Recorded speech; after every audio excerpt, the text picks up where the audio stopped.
नमस्कार दोस्तों, तिवारी ट्यूटोरियल्स जयगांव में आपका एक बार फिर से स्वागत है।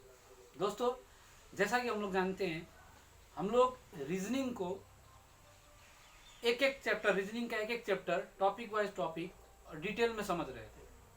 जैसा हम लोगों ने पहले वेन डायग्राम को समझा और उसके बाद में आपके सामने एक दूसरा टॉपिक क्लॉक को लेकर आया, यानी कि घड़ी को लेकर आया। ठीक है, और हम लोग जानते हैं कि क्लॉक का पार्ट 1, पार्ट 2 और पार्ट 3 हम लोग कर चुके हैं।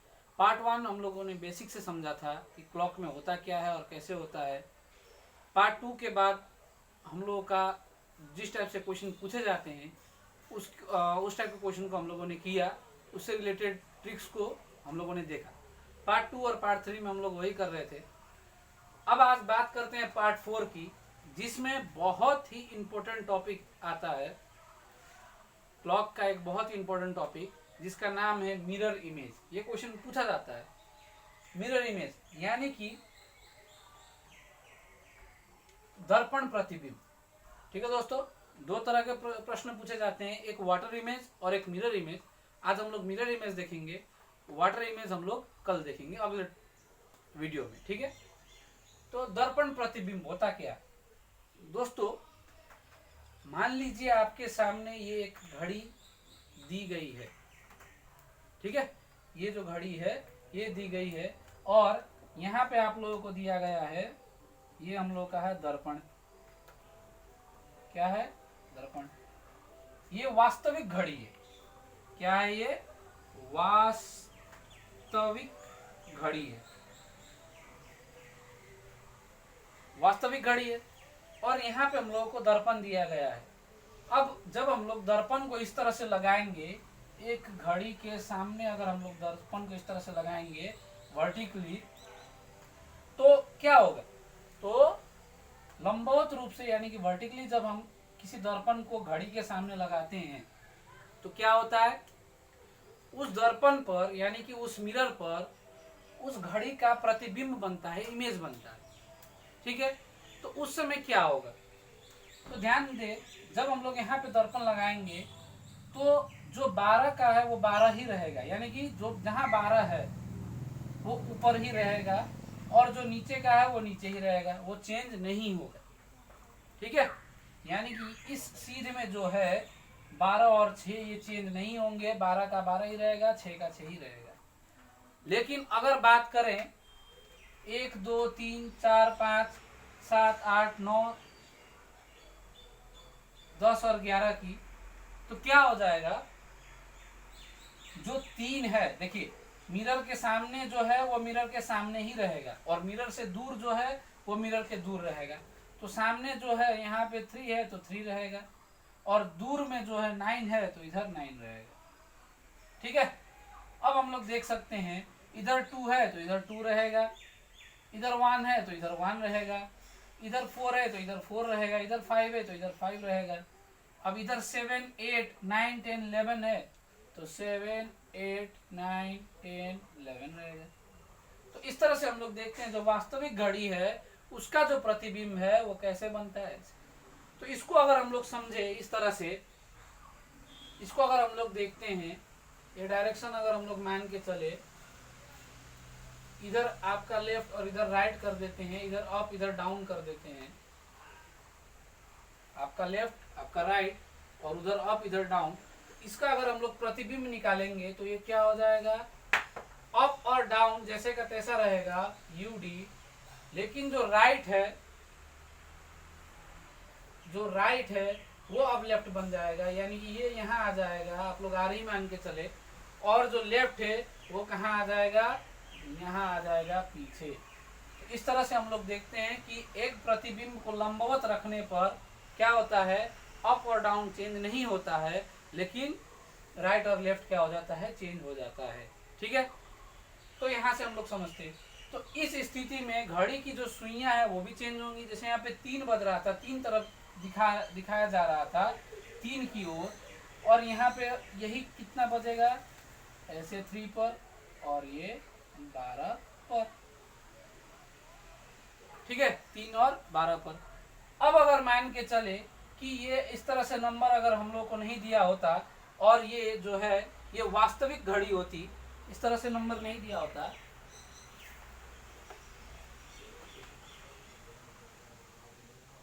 और ये सिर्फ वास्तविक घड़ी होती तो ये क्या हो जाता, क्या होता है, ये कितना बज रहा होता। इस तरह से हम लोग देखते हैं अगर घड़ी का तो कितना बज रहा होता है, यहाँ पे 9 होता है, यहाँ पे 12 होता है, तो इसको हम लोग देख के बोल सकते थे कितना बज रहा है, 9 बज रहा है। ठीक है, कितना बज रहा है, 9 बज रहा है। तो वास्तविक घड़ी में जो समय होता है दर्पण में वो समय उल्टा हो जाता है। इस तरह से निकालते हैं। अब ये तो 3 बजे का था तो हम लोगों ने आसानी से निकाल लिया। और अगर अब बात कही जाए कि 1 बजे 2 बजे का कैसे होगा तो पहले वो देख लेते हैं। ठीक है, तो इसके लिए मैं आपको एक चार्ट लिखवा देता हूं।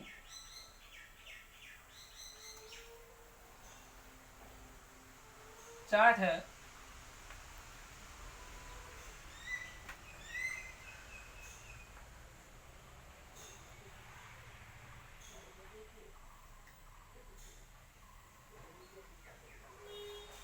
पहले चार्ट लिख लेते हैं फिर समझेंगे।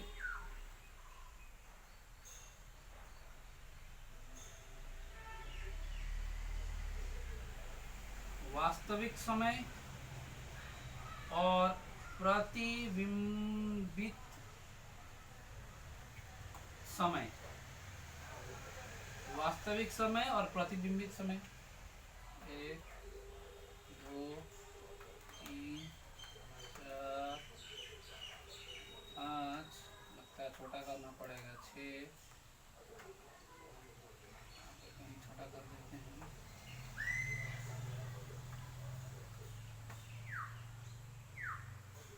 7 8 9 10 11 और 12 हो जाना चाहिए। 1 2 3 4 5 6 7 8 9 10 11 12। ठीक है, तो अगर हम लोग मान के चले 1 2 3 4 5 6 7 8 9 10 11 12 और 0 0, तो उधर से मान के चलते हैं इसको, फिर 0 0 और 12, फिर यहाँ आ जाएगा 1 2 3 4 5 6 7 8 9 10 और 11। देखिए ये क्यों चार्ट ऐसे बनाया गया, तो इसको अगर हम लोग देखते हैं, अगर क्लॉक में अगर हम लोग देखते हैं, मान लीजिए 1 बज रहा है तो ऐसा होगा, और इसका अगर प्रतिबिंब बनाया जाएगा तो ये क्या हो जाएगा, यहाँ पे 12, यहाँ पे 1 और यहाँ पे 11 होता है, तो 1 इधर है तो अब इधर आ जाएगा, तो यहाँ पे हो जाएगा सुई इस तरह से, और यहाँ कितना होता है, 11 होता है। तो 1 का कितना बज रहा है, 11 बज रहा है, तो 1 का कितना बजता है, 11। और अगर बात 2 की होती, मान लीजिए यहाँ पे अगर कहा जाता कि 2 बज रहे हैं, तो यहाँ पे कितना पर आता घंटा का सुई, इधर प्रतिबिंब में 10 पर आता, तो 2 का कितना होता, 10। उसी तरह से 3 का 9, तो 1 का 11, 2 का 10, 3 का 9, 4 का 8, 5 का 7, ऐसे करके करते बढ़ते जाते हैं। अब मैंने 0 0 क्यों लिखा वो मैं आपको जब ट्रिक बताऊंगा तब आपको समझ में आएगा, उसको देखेंगे। तो यहाँ से हम लोग निकाल सकते हैं, इसको अगर हम लोग देखें तो यहाँ से हम लोग जनरल फॉर्मूला निकाल सकते हैं। क्या निकलता है कि जो वास्तविक समय है यानी कि रियल टाइम जो है उसको, और प्रतिबिंबित समय यानी कि इमेजिनरी टाइम जो है, इमेज का टाइम जो है, इन दोनों को जोड़ देने पर कितना होता है, 12 बज जाता है। इससे हम लोग यही समझते हैं, 1 और 11 को जोड़ने पर 12, 2 और 10 को जोड़ने पर 12, 3 और 9 को जोड़ने पर 12, ऐसे करते करते हर को जोड़ते जाइए तो कितना हो जाएगा, 12 हो जाएगा। ठीक है, लेकिन आप यहाँ पे अगर जाएं तो 12 को अगर 12 से नहीं जोड़ सकते, 12 को जोड़ेंगे तो कितना हो जाएगा, 24। तो 12 को 0 से जोड़ना है, 12 0 12 0 12 12। तो इस तरह से हम लोग इस चार्ट से हम लोग ये निकाल सकते हैं कि रियल टाइम और इमेजिनरी टाइम को जोड़ने के बाद में कितना आता है, 12। तो यही हम लोग का फॉर्मूला हो गया, इसी से हम लोग निकालेंगे, यही हम लोग का ट्रिक हो गया। ठीक है, आशा करता हूँ समझ में आ गया होगा आप लोगों को। तो यहाँ से एक और हम लोग लिख लेते हैं क्या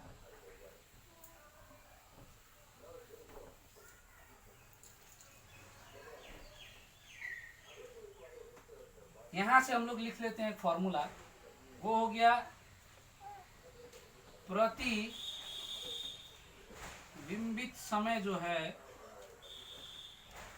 वो कैसे निकालेंगे, तो 12 माइनस घड़ी का वास्तविक समय, यानी कि वास्तविक समय।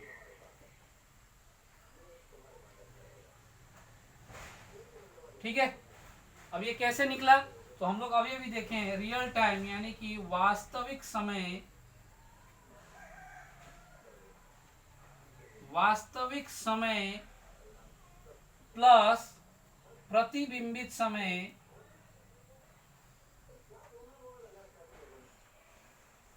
प्रतिबिंबित समय को जोड़ देने पर कितना आ रहा था, 12 आ रहा था, 12 बज रहे थे। तो उसी हिसाब से हम लोग यहां से निकाल सकते हैं कि प्रतिबिंबित समय, प्रतिबिंबित समय जो है वो क्या है, 12 माइनस वास्तविक समय। तो इसी से हम लोग निकाल सकते हैं दूसरा कि वास्तविक समय जो होता है वो भी क्या होता है, 12 माइनस प्रतिबिंबित समय। तो यहां से हम लोग पहला ये कंक्लूजन निकालते हैं। दूसरा निकालते हैं कि जो वास्तविक समय होता है वो क्या होता है, 12 बजने में से अगर हम लोग 12 बजे से अगर हम लोग प्रतिबिंबित समय घटा दे तो हम लोग का वास्तविक समय निकल जाएगा। तो इन दो कंक्लूजन से हम लोग ये बता सकते हैं दोस्तों कि हम लोग को क्वेश्चन क्या दिया रहेगा, कहा रहेगा कि किसी घड़ी पर वास्तविक समय 10:15 हो रहे हैं या 10:10 हो रहे हैं, तो उस अवस्था में उसका अगर प्रतिबिंब देखा जाएगा तो प्रतिबिंब में कितना बजा होगा, कितने बज रहे होंगे। तो इस टाइप का क्वेश्चन हम लोग को पूछा जाता है इससे।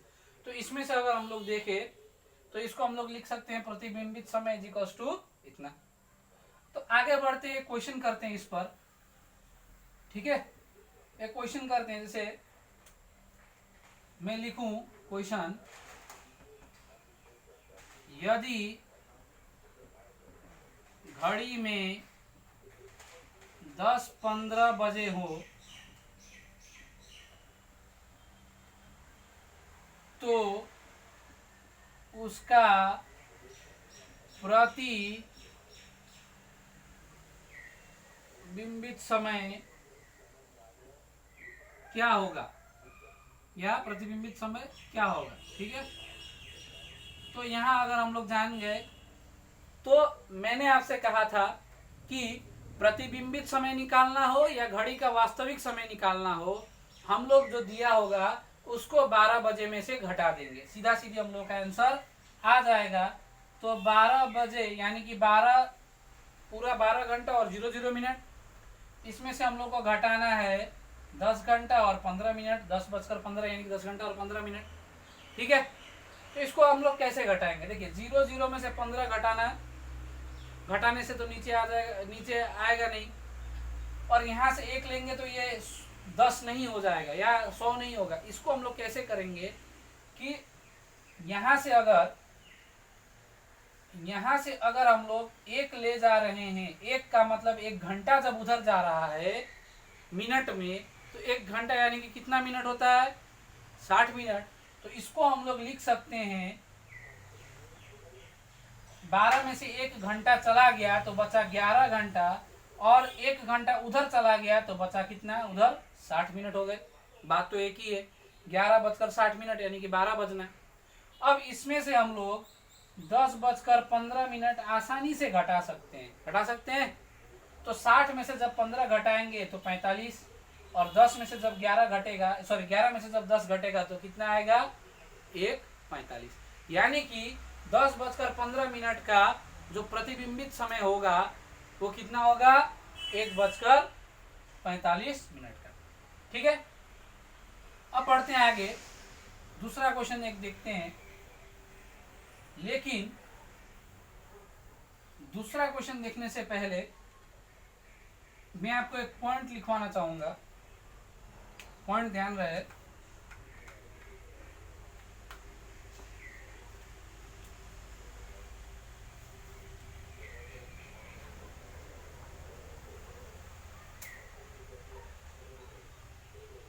जब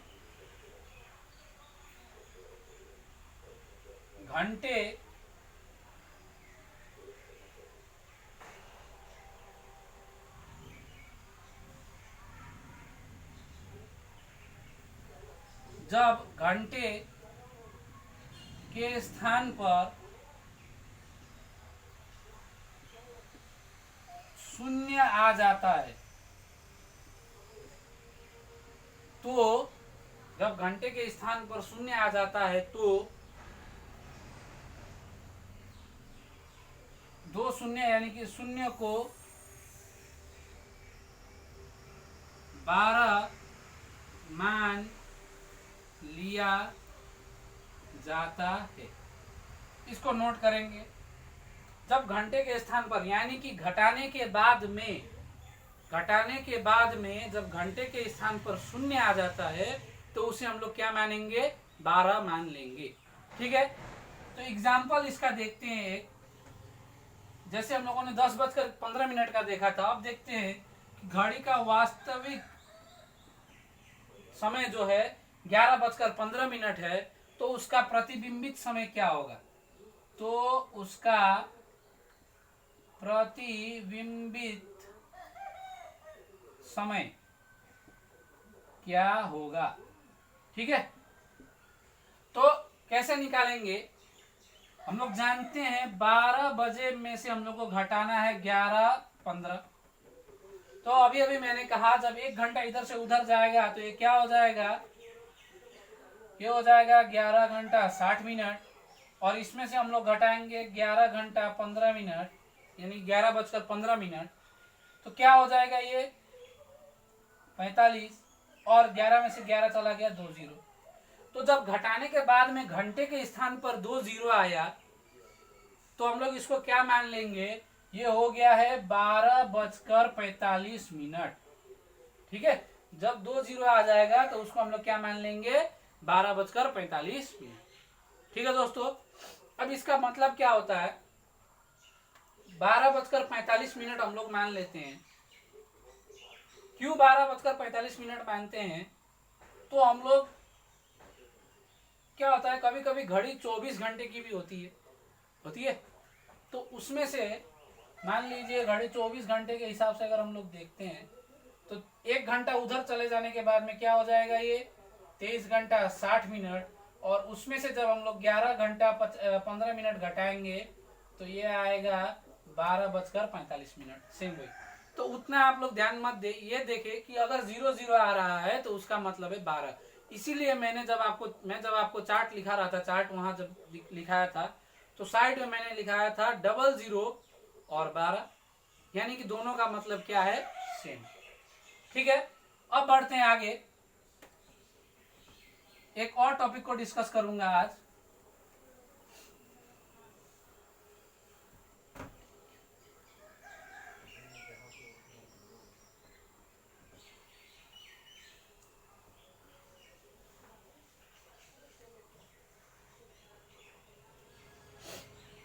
देखिए, जब समय यानी कि दिया गया समय, ठीक है, जब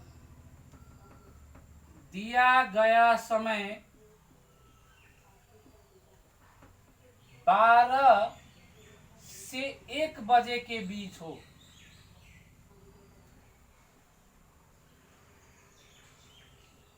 जब दिया गया समय 12 से 1 बजे के बीच हो, यानी कि 12 बजकर कुछ मिनट हो। 12 बजे से 1 बजे का मतलब ही होता है 12 बज के कुछ मिनट। तो 12 को हम लोग क्या मान सकते हैं, जब 0 को 12 मान सकते हैं तो 12 को भी हम लोग 00 मान सकते हैं, और कुछ मिनट का कुछ मिनट। तो ऐसी स्थिति में जब दिया गया समय 12 से 1 बजे के बीच हो, तो ऐसी स्थिति में हम लोग क्या करेंगे, सिर्फ मिनट को घटाएंगे। क्या करेंगे, सिर्फ मिनट को घटाएंगे। जैसे मैं अगर कहूँ कि दिया गया समय यानी कि वास्तविक समय, एग्जाम्पल एक लेके चलता हूँ, वास्तविक समय कितना है, वास्तविक समय यानी कि दिया गया समय मान लीजिए 12:40 है, 12:40 है, तो उसका प्रतिबिंबित समय क्या होगा, तो उसका प्रतिबिंबित समय क्या होगा। तो हम लोग यहाँ देख सकते हैं, मैंने कहा था जब 12:कुछ की बात हो, जब 12:कुछ की बात हो तो 12 को हम लोग 0 मान सकते हैं। तो हम लोग क्या करेंगे, 12 बजे में से हम लोग को हमेशा प्रतिबिंबित समय निकालना हो या वास्तविक समय निकालना हो, 12 में से ही घटाना है। तो 12 में से एक उधर चला जाएगा तो ये हो जाएगा 11:60। अब इसमें से घटाना है 12:40। अब 12:40 को हम लोग घटाएंगे कैसे भाई, 11:60 में से 12:40 घटाना है जो तो पॉसिबल नहीं है। तो हम लोग क्या करेंगे, 12 को हम लोग क्या मान सकते हैं, 00, तो 00 मान लेंगे। सिर्फ मिनट को घटाएंगे तो 11 का 11 रहा, और 60 में से अगर 40 जाता है तो कितना आता है, 20 मिनट। ठीक है, 60 में से 11 जाता है तो कितना आता है, 20 मिनट। तो इसको हम लोग बोल सकते हैं कि इसका प्रतिबिंबित समय क्या होगा, 11:20। ठीक है दोस्तों, इसका क्या होगा, 11:20। तो ये जो 3 पॉइंट थे, आशा करता हूं आप लोगों को क्लियर हो गए होंगे कैसे करना है हम लोगों को। एक और पॉइंट मैं आपसे डिस्कस करना चाहूंगा। क्या होता है, कभी कभी दर्पण की संख्या 1 से अधिक होती है। ठीक है, कभी कभी दर्पणों की संख्या जो होती है 1 से अधिक होती है। तो जब, दूसरा पॉइंट लिखते हैं, जब दर्पणों की संख्या